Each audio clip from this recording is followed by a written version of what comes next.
السلام علیکم. آپ کو پتہ ہے کہ 18واں سپارہ ہے اور سورہ نور. آج ہم سورہ نور جو ہے وہ شروع کر رہے ہیں.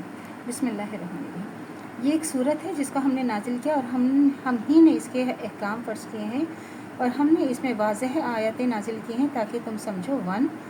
زناکار عورت زناکار مرد تو ان میں سے ہر ایک کو 100 کوڑے مارو اور تم کو اللہ کے حکم میں ان دونوں پر کوئی ترس نہ کھانا چاہیے اگر تم اللہ پر اور آخرت کے دن پر ایمان رکھتے ہو اور ان کی سزا کے وقت مسلمانوں کی ایک جماعت بھی موجود ہونی چاہیے. 2.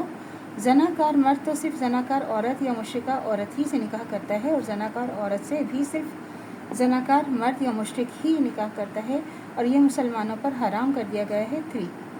اور جو لوگ پاک دامن عورت پر بدکاری کا عیب لگائیں اس پر 4 گواہ نہ لائیں تو ان کو 80 کوڑے مارو اور ان کی شہادت بھی مت قبول کرو, یہی لوگ فاسق ہیں. 4.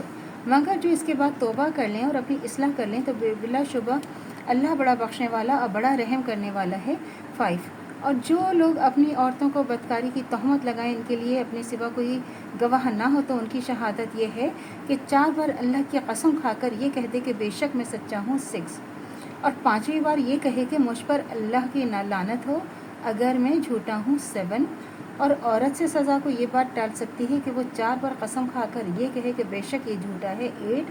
اور 5ویں بار یوں کہے کہ مجھ پر اللہ کا غضب نازل ہو اگر یہ سچا ہے. 9. اور اگر اللہ کا فضل تم پر نہ ہو اور اس کی رحمت نہ ہو تو تم بڑی خرابیوں میں پڑ جاتے اور یہ کہ اللہ توبہ قبول کرنے والا حکمت والا ہے. 10.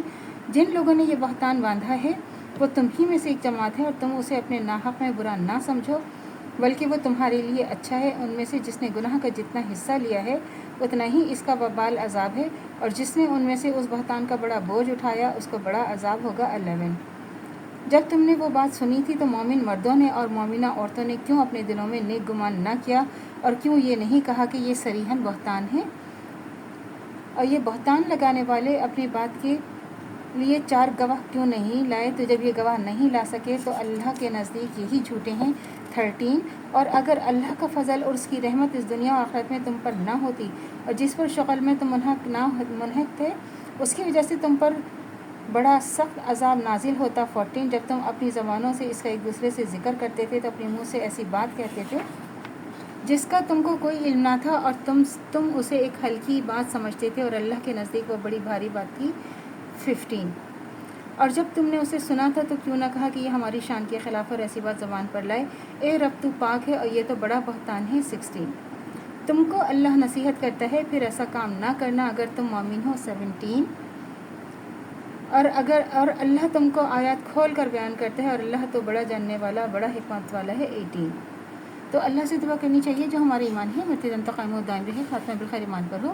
اجازت دیجیے. اللہ حافظ. میرے چینل کو لائک کیجیے, شیئر کیجیے, سبسکرائب کیجیے. شکریہ.